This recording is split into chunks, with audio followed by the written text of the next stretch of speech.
প্রিয় শ্রোতা, আসসালামু আলাইকুম।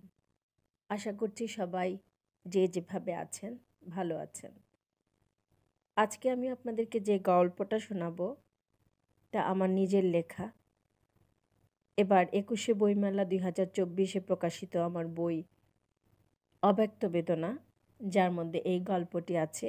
গল্পটি আমার বাবাকে নিয়ে লেখা। নেহায়েত ভদ্রলোক বলতে যা বোঝায়, আমার বাবা ছিলেন তাই।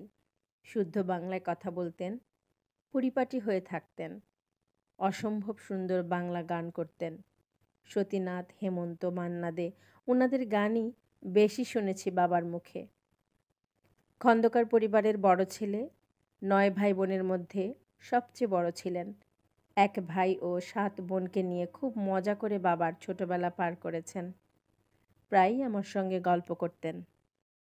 ৩৩ বছর আমার বাবা আমাদেরকে ছেড়ে পরপারে পাড়ি জমিয়েছেন।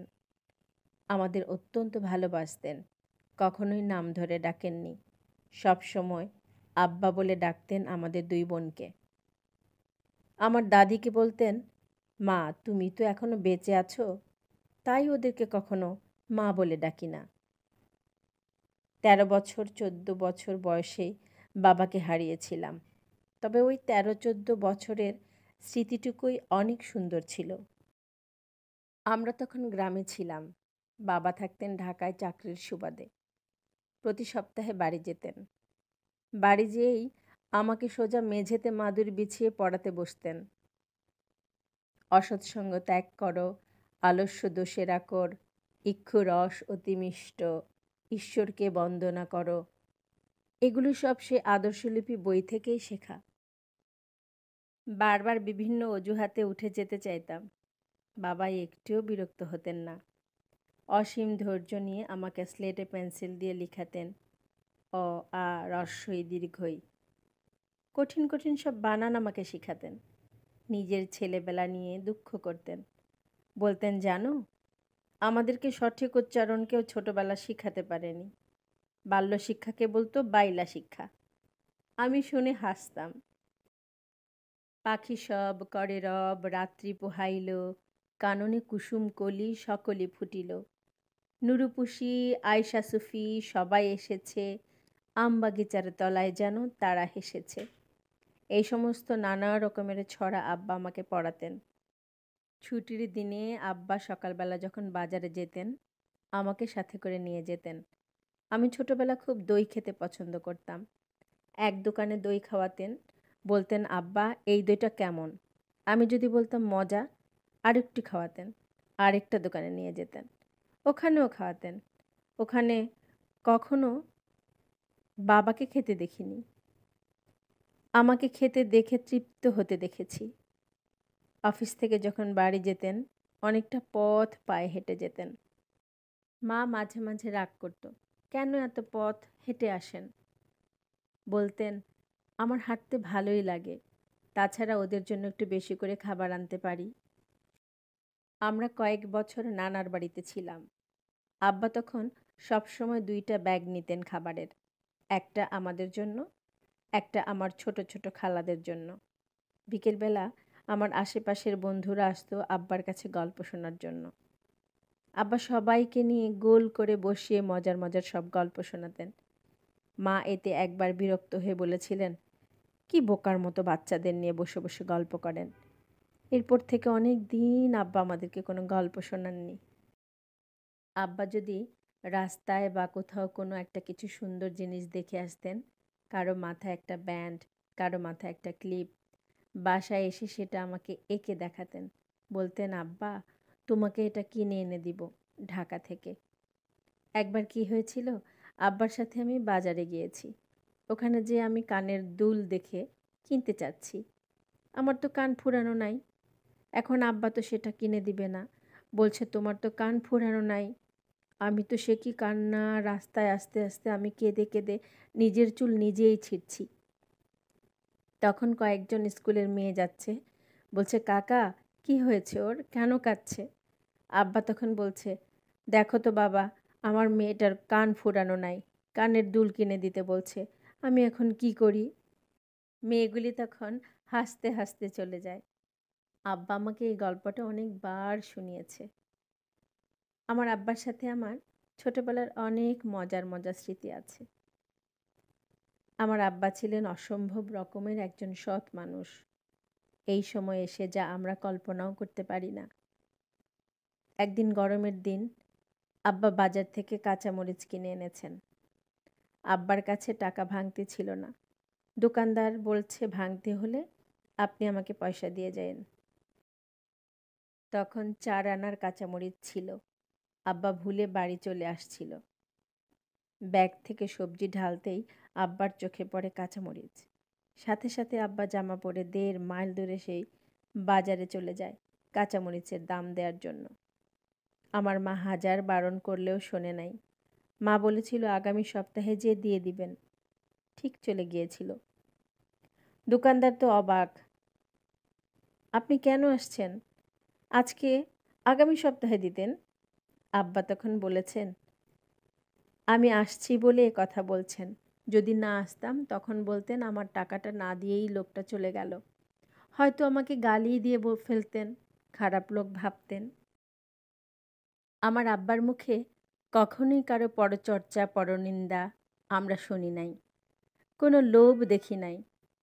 আব্বার ছোটবেলা কেটেছে কলকাতায় দাদার চাকরির সুবাদে।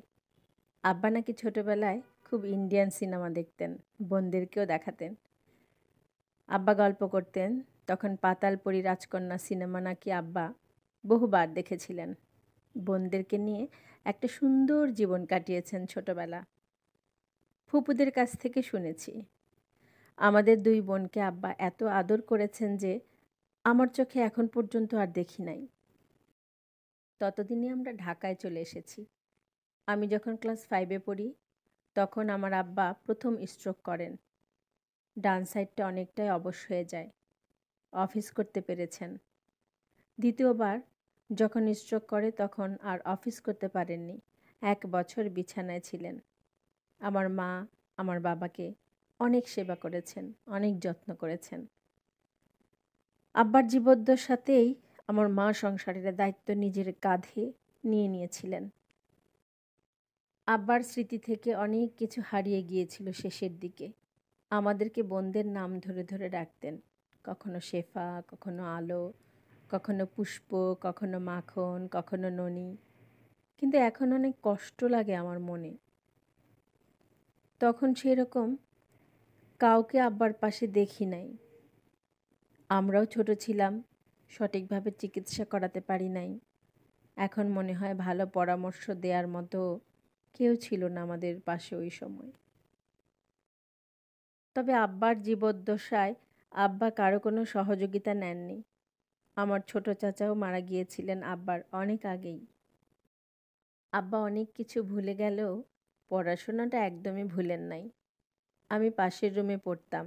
যখনই কোনো ভুল উচ্চারণ করতাম, সেটা ইংরেজি হোক বাংলা হোক, আব্বা আমাকে পাশের রুম থেকে ঠিক করে দিতেন। আব্বা নাকি ছোটবেলা আমার ফুফাতো ভাই বোনদের বলতেন, তোরা তো ইংরেজি বলতে পারিস না, তোদের বয়সে দেখবি আমাদের শম্পা ইংরেজিতে কথা বলবে। অবশ্য আমি ইংরেজিতে তেমন কথা বলতে না পারলেও আমার আব্বার স্বপ্ন পূরণ হয়েছে। আমার ছেলে মেয়েরা সুন্দর ইংরেজিতে কথা বলতে পারে। একদিন বিকেলবেলা আমি তখন পাশের রুমে পড়ছিলাম, ক্লাস 10-এ পড়ি। আব্বা হঠাৎ পানি খেতে চাইলেন। আমি পানি নিয়ে গেলাম, আব্বাকে খাওয়ালাম। দেখি আব্বা যেন কেমন করছেন, অনেক বমি করলেন। বাসায় কেউ ছিল না। মা গিয়েছিল বাড়িওয়ালার বাসায় ভাড়া দিতে। মা এসে দেখে আব্বা অচেতন হয়ে গেছে। আশপাশ থেকে প্রতিবেশীরা সব ছুটে আসলো।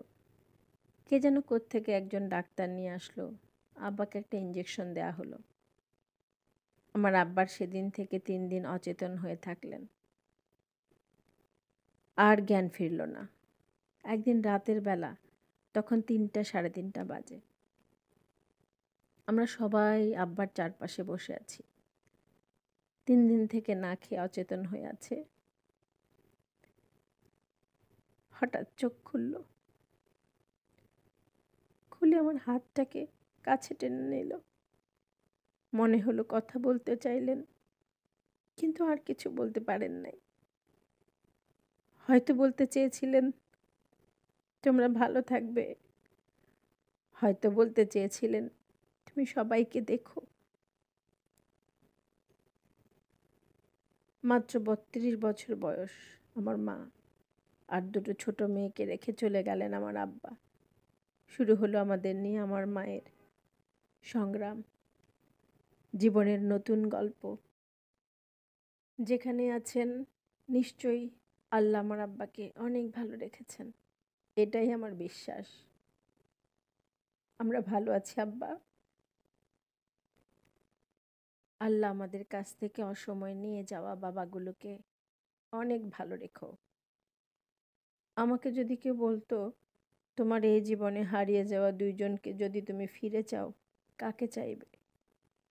আমি চাইতাম আমার বাবা আর আমার ছোট ফুপুকে।